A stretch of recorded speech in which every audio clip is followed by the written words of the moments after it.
সাভার বিসিক শিল্পনগরীতে শুরু হয়েছে চামড়া সংরক্ষণের সার্বিক প্রস্তুতি সহ পাচার রোধে ব্যবস্থা নেওয়ার কথা জানিয়েছে ট্যানারি সংশ্লিষ্টরা। মুখর নাটোরের চক বৈদ্যনাথ আড়ত। আর ট্যানারি মালিক এবং ব্যবসায়ীদের দ্বন্দ্বে বিপাকে বগুড়া এবং জয়পুরহাটের ফরিয়ারা।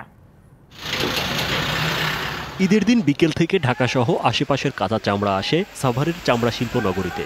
লবণ মাখিয়ে সংরক্ষণ করা হচ্ছে থরে থরে সাজিয়ে। ঈদের প্রথম 7 দিন এভাবেই চামড়া সংগ্রহ ও সংরক্ষণ করবেন ট্যানারি মালিকরা।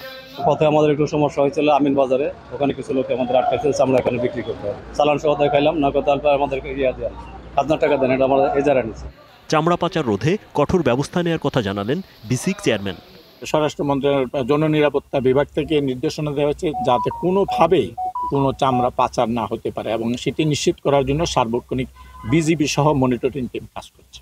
ট্যানারি মালিকদের কাছে 32 কোটি টাকা পাওনা থাকায় চামড়া কেনা থেকে মুখ ফিরিয়ে নিয়েছেন বগুড়ার ব্যবসায়ীরা। তাই বিপাকে মৌসুমি ব্যবসায়ীরা।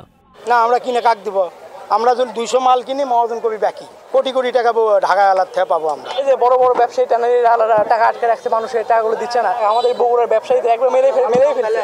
ওয়ালটন ফ্রিজ কিনে অনেকের মতো আপনিও হয়ে যেতে পারেন মিলেনিয়াল। সেরা পণ্যের সেরা অফার।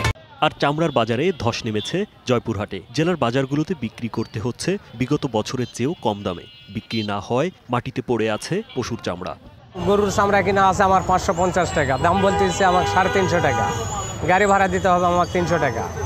এখন আমি চামড়া বেচে তো আমার গাড়ি ভাড়াও হচ্ছে না।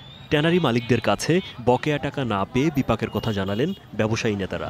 ট্যানারি মালিকদের কাছে আমরা যেটা বকেয়া পাবো নাটোর 38 লক্ষ টাকার মধ্যে আমাকে 1 টাকাও দেয়নি। অন্যদিকে ক্রেতা বিক্রেতাদের হাক ডাকে মুখর হয়ে ওঠে নাটোরের চক বৈদ্যনাথের মোকামো। রাজীব বিশ্বাস, ডিবিসি নিউজ ডেস্ক।